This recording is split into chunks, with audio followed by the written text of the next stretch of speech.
Chapter 1. We must attempt an answer to the question of huge disparities between the lifestyles of people of different societies. Jared Diamond, while studying bird evolution in New Guinea in 1972, met a local politician named Yali. Yali asked, "Why is it that you white people developed so much cargo and brought it to New Guinea, but we black people had little cargo of our own?" This simple but difficult to answer question has been a puzzle to professional historians. There's no consensus on the answer. Some have stopped attempting an answer altogether. Guns, Germs, and Steel is Jared Diamond's attempt at an answer to Yali's question.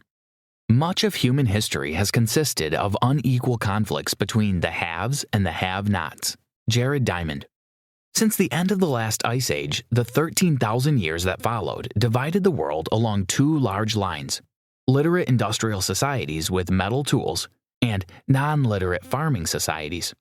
Consequently, the modern world is a product of that division. The divide with the guns and steel have colonized and sometimes exterminated those without those metal tools. As of the year AD 1500, much of Europe, Asia, and North Africa were on the verge of industrialization. Conversely, the Aztecs and the Incas were still using stone tools. The political and technological differences at this time were responsible for the modern world's inequalities. Yet, we must investigate what led to the situation in AD 1500. Therefore, the question is why human development proceeded at different rates on different continents.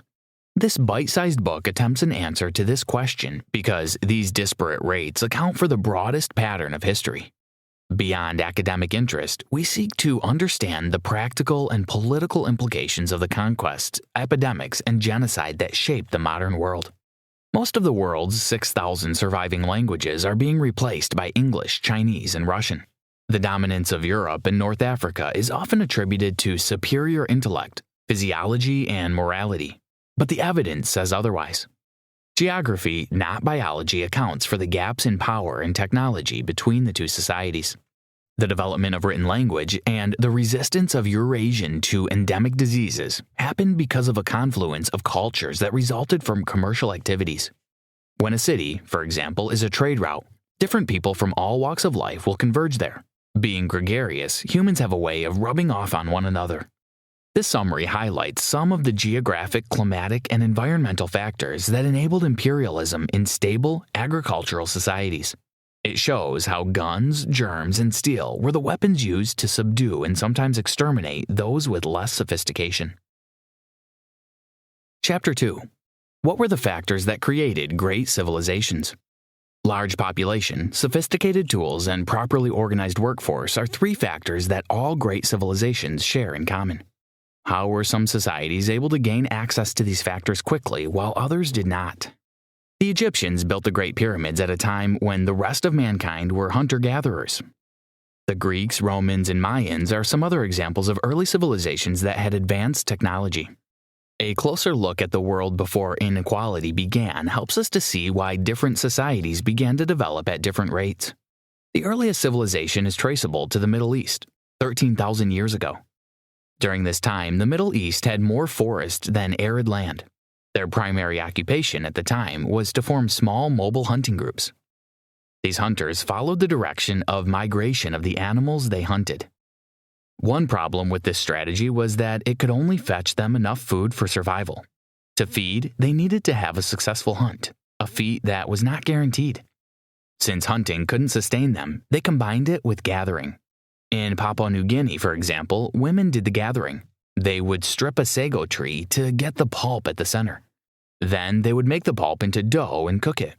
Though strenuous, the wild sago was a more stable source of feeding since the tree would not evade capture. A sago tree yields about 70 pounds of sago and takes about 3 days to process. There are not many sago trees in the forest. The sago can't be stored for a long period and it is low on protein.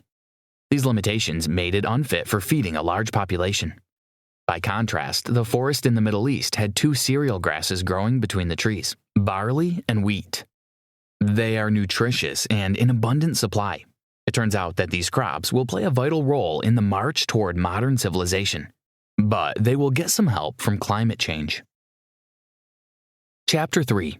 Cereal crops and a volatile climate dictates lifestyle in the Middle East 12,500 years ago. There was a drop in global temperatures that made the world cold and dry. Animals, plants, and trees died off. It became harder to find food. People in the Middle East had to find a way to survive the environmental collapse. A Canadian archaeologist, Ian Coist, unearthed evidence of shelters and food storage sites that were more advanced than hunter-gatherer shelters. The inability to maintain their mobile way of life forced people in the Middle East to find a water source and plant wheat and barley around them. Effectively, the Middle East became the first people to embrace agrarian lifestyle. They domesticated the cereal crops in their forest by choosing to plant the biggest, tastiest, and easiest to harvest after each round of planting and harvesting. Humans began to control nature. As this practice of farming spread, civilization followed closely behind. Following the path of this spread explains why some parts of the world developed at a faster rate than others. The switch from hunting and gathering to farming changed the course of human history. China came along with rice, another cereal grass that could be stored for a longer period and had high yield. Some parts of the world developed farming on their own. In the Americas, there was evidence of corn, squash, and beans.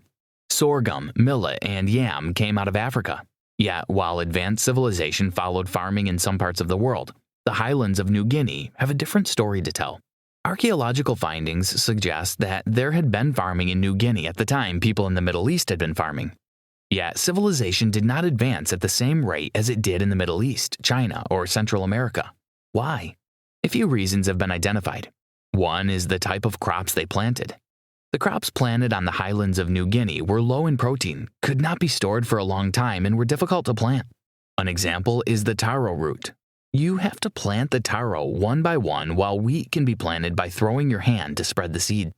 The farmers who planted the most productive crops became the most productive farmers. It sounds almost incredible that the inequalities of the world came from the crops we grow and eat. The domestication of productive plants was not enough. Animals soon joined the fray. Chapter 4. 9,000 years ago, wheat and barley were supplemented by meat from domesticated animals.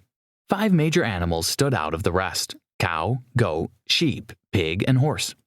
Animals provided more than meat. They were a source of milk. Their hairs and skins were used to make clothes that kept people warm. Communities that had cereal crops and animals blossomed. Animal dung became a source of fertilizer, while the animals could graze on the stubble after humans had harvested their crops. The entire process was beneficial for all parties involved. Prior to the Industrial Revolution, the most sophisticated agricultural tools were beasts of burden. Farmers could grow more food by harnessing a horse or ox to a plow. Growing more food means being able to feed more people. Yali's people couldn't grow more food because they didn't have these beasts of burden. The pig was the only domesticated animal in New Guinea, and it wasn't even local. It came from Eurasia, Europe, and Asia a few thousand years ago. Pigs do not pull carts or plows. They cannot produce milk or generate leather. Why were the people of New Guinea unable to domesticate their own farm animals for farming? The animals that would be ideal for farming must have certain qualities. They must weigh at least 100 pounds and be herbivorous, plant eaters, mammals. They should produce offspring within 2 years and social animals. The males, females, and young should be able to live together with the social hierarchy. Social hierarchy means that the whole flock can be controlled by controlling the leader of the flock. Of the nearly 2 million species of wild animals, only 148 different species meet these criteria. Of these 148 species, only 14 have been successfully tamed by man. Goats, sheep, pigs, cows, horses, donkeys, Bactrian camels, Arabian camels, water buffalo, llamas, reindeer, yaks, mithens, and Bali cattle. None of these animals come from New Guinea, Australia, Sub-Saharan Africa, or North America. Only South America had the ancestor of the llama. All other 13 were either from Asia, North Africa, and Europe. 4 of the big 5 domesticated animals, cows, pigs, sheep, and goats, were native to the Middle East. When you combine the best domestic animals with the best crops in a single location, it becomes clear why the Middle East became known as the Fertile Crescent. Did you know goats and sheep were the first animals to be domesticated by man? Chapter 5. Learning to forge steel was possible in communities that had enough food to eat. As the number of people in villages increased, some people could focus their attention on some other goals apart from farming. An example is the conversion of limestone to plaster. To heat the stones, the temperature had to be 1,000 degrees. The technique required to get fire to generate that temperature without going out of hand was the first step towards the making of steel. A 9,000-year-old archaeological site in Gwar, southern Jordan, shows that houses had a form of air conditioning and were plastered from the inside. Interior plastering is an indication that people have advanced beyond having just shelter to building comfortable housing for themselves. Up until the 1960s in New Guinea, stone tools were still in use. They couldn't develop metal tools because no one could take a break from farming to develop those tools. When Westerners came to these climes, the technology they had developed were deployed to colonize the country. Today, however, it is not the first human civilization, the Fertile Crescent, that is the foremost civilization. A dry climate and a fragile ecology could not sustain the early intensive farming in the Middle East. About 1,000 years after their emergence, most of their villages were abandoned. An over-exploitation of the environment led to the degradation of the Middle East. Since they were providentially placed in the middle of a huge landmass, Eurasia, it was possible for farming to spread east and west along the same line of latitude. To the east, they had India, and to the west, they had North Africa and Europe. Any 2 points of the globe that shared the same latitude will also share the same length of day, similar climate, and vegetation. When the crops and animals of the Fertile Crescent reached Egypt, the result was an explosion of civilization. Up till the 16th century, there was no single cow or ear of wheat in all the Americas. European civilization, on the other hand, thrived because there was enough food to feed their artists, inventors, and soldiers. These food and crops came from the Fertile Crescent. It sounds incredible that distribution of wealth and power across the globe came down to goats, wheat, and barley. Did you know there are 100 million cattle in the U.S. alone, and Americans consume 20 million tons of wheat per year? Chapter 6. Food security and access to beasts of burden created an enabling environment for the rapid development of Eurasian societies. When there is food security, it becomes possible to spend time doing something else. For Eurasian civilization, their transition from nomadic lifestyle to agrarian lifestyle was enhanced by certain factors. A vegetation rich in carbohydrates, a dry climate that favored food storage, access to animals that are easy to domesticate, and the capacity of these animals to survive captivity led to surplus supply of food. Once food was in surplus supply, people could afford to specialize in other activities that were not directly connected to sustenance and growth of the population. Consequently, they could develop social and technological solutions that complemented each other. From ruling classes and bureaucracies, they morphed into well-organized empires. Opportunity and necessity, not ingenuity, produced Eurasian civilization. Goats, sheep, and cattle are easy to domesticate and were in rich supply in Eurasia. There was barley, wheat, pulses that were rich in protein, and they could easily produce textiles from flax. These natural resources sorted their feeding and clothing needs. By comparison, American maize could not be stored for longer periods like the Eurasian grains. Tropical bananas could only last a couple of days before they began to decay. Through commercial activities of early Western Asian societies, they were able to find beasts of burden like horses and donkeys. These animals aided their transportation. While only one large animal could be domesticated in South America, Eurasia had at least 13 species of domesticated large animals that were over 45 kilograms. Extinction of large animals bedeviled Australia and North America after the Pleistocene. Yali's country, New Guinea, had only one domesticated animal that came from the East Asian mainland. Where Eurasia had horses and donkeys, Africa had zebras and onagers. While the African elephants could be tamed, they couldn't be bred in captivity. The Karenina principle explains a feature of animal domestication that had heavy consequences for human history. Namely, that so many seemingly suitable big wild mammal species, such as zebras and peccaries, have never been domesticated, and that the successful domesticates were almost exclusively Eurasian. Jared Diamond. The Anna Karenina principle was borrowed from Tolstoy's novel Anna Karenina, where Tolstoy stated that happy families are all alike. Every unhappy family is unhappy in its own way. Similarly, animals that could not be successfully domesticated had their peculiar reason that prevented their domestication. Chapter 7. Agricultural societies grow much faster than hunter-gatherer societies. The reason for this difference in growth rate is not exclusively agrarian. For example, there were societies that combined agrarian lifestyle with hunter-gatherer activities. They plant crops. While these crops grow, they depend on hunting for their survival. At harvest time, they return to their agrarian lifestyle. More so, embracing an agricultural lifestyle did not guarantee a better life. There were many farmers, and still are today, who grow food but are not living any better than those who opt for the nomadic lifestyle. We live in a world that functions on inequality. Those who sustain and advance civilization with their work hardly get a corresponding reward for effort. By nature, agriculture produces more food per unit area than hunting does. Since farmers could feed more mouths, they procreated more readily. The sheer force of their population made it easier for them to crush hunter-gatherers. This agrarian power made agriculture more appealing to different societies across the world. Despite this appeal, some environments favored certain types of plants more than others. When the favorable plants are foods that could be stored for long without spoiling, the result would be enough food to sustain a larger population. Farming sustained between 10 to 100 times the population that hunting and gathering could sustain. The large population size of farming societies helped them to develop immunity to diseases that needed a large population to sustain themselves. An example is measles.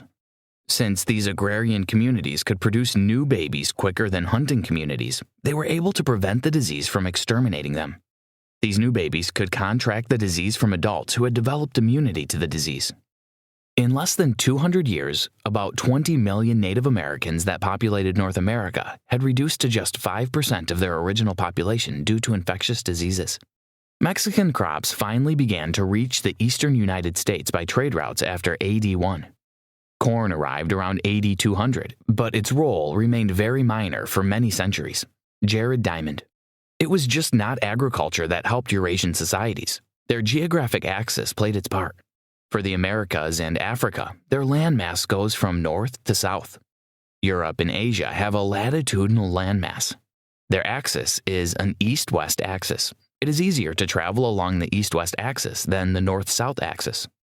The ease of travel allowed ideas and innovations to spread rapidly. Also, the similarity in latitude resulted in similar climate and time zones. For example, all tropical rainforests are within 10 degrees of latitude of the equator. Did you know, more than 50% of the food choices available today are from cereal crops? Chapter 8. No race is superior to the other. What matters is the hand they have been dealt. There are smart, resourceful, and dynamic people everywhere. Despite the cultural differences, every society is laden with potential. Actualizing that potential depends on the environment and the raw materials available to do so. While Europe got cows, sheep, goats, or horses, New Guineans acquired pigs. Instead of wheat and barley, they got bananas that could be stored for a long period. Expanding this explanation to other continents, we find that the same geographical factors separated the winners from the losers. 168 Spaniards invaded the Incas in 1532, and in one day killed 7,000 people without losing a single Spaniard. These Spaniards were adventurers led by a retired army captain, Francisco Pizarro. Pizarro's crew were the first Europeans to climb the Andes and enter into South America. The Incas saw the conquistadors riding on horses as gods. They had never seen men carried by animals before, even though the horses had been used in Spain for 4,000 years at this time. Pizarro's roots showed that he was an ordinary man from an ordinary town in Spain called Trujillo. Yet, the reason he and his team of adventurers and merchants appeared to be like gods to the Incas provides an explanation for why the Europeans were able to successfully conquer the world. European farms were filled with livestock by the 16th century, and these livestock provided meat, milk, wool, leather, manure, and muscle power. None of these livestock were native to Europe. They were brought several thousand years earlier from the Fertile Crescent. While the Incas skillfully grew corn and potatoes, they had to do it manually. They didn't have horses or oxen to pull plows and increase productivity. Before cars were invented, horse riding helped people to move more quickly. The New World didn't have horses like the Europeans did. By the 16th century, a style of horse riding known as jineta was well known to the Spanish cavalry. The jineta emphasizes control and maneuverability. With one hand on the reins and knees gripping the sides of the horse, one man could control a large animal. This technique was originally learned to work with bulls, but soon became useful for military purposes. Chapter 9. Ataxalpa, the Incan emperor, was unaware the conquistadors had sophisticated weapons and it would cause his downfall. For more than 700 years before the conquistadors crossed the Andes, the Spaniards had been fighting against the Moors from the Fertile Crescent and other armies in Europe. These battles forced Spain to become the biggest army in Europe by fortifying their arsenal. Their weapons were highly advanced. An example was a crude gun known as the Jacobus. Gunpowder from China was first used as a weapon by the Arabs. Europeans morphed the technology into the Jacobus, which was a lighter and portable gun.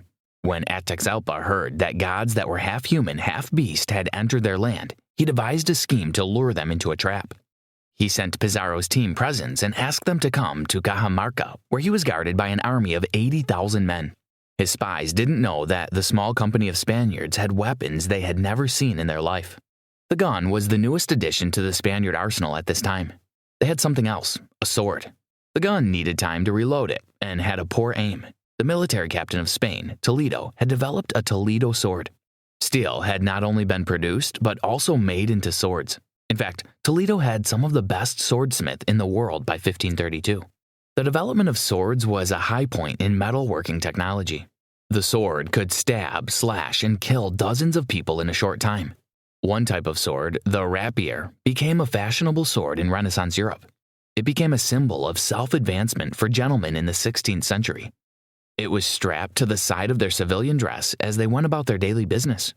It was this lust for self-advancement that inspired the expedition of Pizarro and his men. At first, they were scared at the sight of the beautiful Incan camp.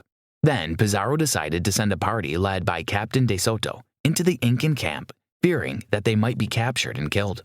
What chance did 168 men about 1,000 miles away from their kinsmen stand against 80,000 Incas?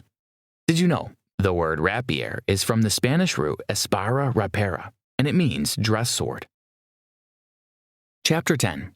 The development of writing was another factor that favored Europe's dominance. Pizarro, having read of the conquest of Hernan Cortes over the Aztecs 12 years earlier, decided to borrow his surprise attack tactic. The existence of writing offered this edge. Had Pizarro not read about what Cortes did, he might not have been able to know what to do. The Incans transmitted knowledge via oral memory, while the Spaniards already had libraries. The development of writing is extremely complex and could only have been achieved by those who didn't need to worry about sustenance. Writing was first achieved by the Sumerian people of the Fertile Crescent about 5,000 years ago. They developed what is called the cuneiform, a complex system of symbols used to record farming transactions. Every other written language of Eurasia was developed from the cuneiform. The invention of paper and ink had a great influence on the spread of writing. These inventions were made outside Europe, but were seized upon by Europeans to produce the printing press. It would have been impossible to have the modern world without the development of writing. Meanwhile, a new system of writing was invented independently about 2,500 years ago in southern Mexico. These symbols evolved into the Mayan script, but the shape of the continents did not allow this invention to spread to the Andes to help the Incans gain literacy. Eurasia and the Americas are two continents of about the same length, 8,000 miles. Whereas Eurasia's 8,000 miles spread from east to west, the Americas are from north to south, almost a 90-degree rotation of each other. Traveling from north to south is a journey that lasted different day lengths, different climate zones, and different vegetation because of the differences in the lines of latitude. Consequently, crops, animals, ideas, and technology could not spread easily. The result is a chronic isolation of the people of the American continent. The Spaniards subdued the Incas with just about 168 horse riders. Geography was the single factor that gave them this undue advantage. Their east-west landmass paved the way for networking and exchange of technology with people who shared similar length of day and vegetation. Did you know? The Great Library of Salamanca University of Northern Spain still has the documentation of Cortez's exploits in Mexico. Chapter 11. Unbeknownst to the Spaniards, they were carriers of infectious diseases to which their bodies were immune. When another team of Spaniards explored Mexico in the 16th century, one of the slaves had smallpox. Through him, the smallpox virus spread to infect thousands of Native Americans. The smallpox epidemic decimated native populations and made them easy prey. This spreading of diseases was one-sided because people like Pizarro had developed resilience against infectious diseases. Their rearing of animals had exposed them to the germs which their bodies had developed immunity against. They drank germs in their milk, breathed in the germs from domestic animals like pigs, cows, sheep, and goats. The diseases that kill humans originate from the germs of domestic animals. Measles came from cattle, smallpox came from domestic animals, flu came from pigs. The Eurasian people have a 10,000-year history of contact with these animals. Millions of lives had been claimed in the Middle Ages, and the few that survived after each outbreak produced offspring that were genetically better at fighting off these viruses. The Incans and the Aztecs did not share this history. Therefore, they were susceptible to these diseases. They had no natural immunity and could easily spread the disease within their population. While the Incans had the llama, it is unlike other domestic animals.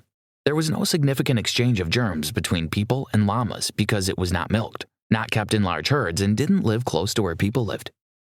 Europeans conquered the rest of the world, not because of their bravery, but because they were the first people to acquire guns, germs, and steel. The capture of Ataxalpa weakened the strength of the Incan Empire. Pizarro made an empty promise to release him in exchange for gold. After gaining 20 tons of gold with Ataxalpa's help, he was no longer useful to his captors. He was killed at the same square where many of his followers were killed. Consequently, the conquistadors colonized the rest of Peru. Did you know, flu evolved from a disease of pigs transmitted via chickens and ducks? Chapter 12. Once they were able to conquer the Indians and the Mexicans, Europeans attempted to conquer the world.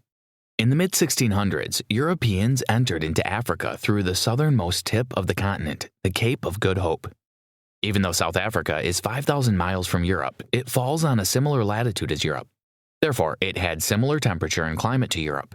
They were able to plant wheat and barley and raise their animals there. The natives were driven from their lands. The original inhabitants were the Khoisan people. From the south, they expanded to other parts of Africa. The gun technology was perfected. Dutch farmers carried them for protection and invasion of new territories. These Dutch farmers were called voortrekkers. By February 1838, they had expanded inland from the Cape for about 800 miles. Suddenly, they met catastrophe that took the lives of 300 voortrekkers. They had entered into Zulu territory. They didn't expect the ferocious Zulu defense system. In retaliation, the Boers decided to use their technology to maximum effect. In what came to be known as the Battle of the Blood River, the Zulus lost about 3,500 soldiers, while the voortrekkers suffered only 3 injuries. Since the world had entered into the Industrial Revolution at this time, railroads were constructed for transporting people and supplies over long distances. Also, the Maxim gun was made. It could fire 500 rounds in a minute. No African tribe could match this weaponry. At the crossing near River Limpopo, there is the geographical boundary between the temperate region and the tropics. As the Europeans traveled northwards, geography worked against them. Their horses and oxen died and their plants didn't grow. They had crossed the Tropic of Capricorn and left the temperate regions behind. The tropical region they entered into didn't favor them. Here, there are 2 seasons instead of 4. Additionally, indigenous diseases that they had not been exposed to killed off many of these Europeans. Linguistic analysis reveals that the linguistic similarities in African languages is because they all originated from a family of languages called Bantu in tropical West Africa. Some archaeological findings show that Africa had an amazing great history that dates back 5,000 years before any white set foot in Africa. At a site known as Mapungudwe, the place of the jackal, there are signs that show that it was the capital of a massive state. Conclusion. Geography blessed Europeans with the most productive crops and animals on the planet. Once they had food, they could invest their time developing steel and guns. Also, their interaction with animals like pigs, cows, horses, and cattle helped them to develop immunity against many infectious diseases. These Europeans ventured into new lands and territories. When they met people from other societies, they had the upper hand because their weapons were more sophisticated than those of the people they met. They also infected their new friends, subjects, with diseases they were immune to. African cattle had developed resistance to tropical germs. European cattle couldn't survive. African people had developed antibodies against malaria. Europeans couldn't beat malaria. At Mapungudwe, there is evidence that showed that the first African settlers had cattle, sheep, and surplus food to feed the city. They grew sorghum, millet, and worked iron.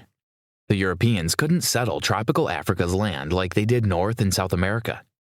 Yet they couldn't resist the appeal of the reserves of natural resources like diamonds, gold, and copper.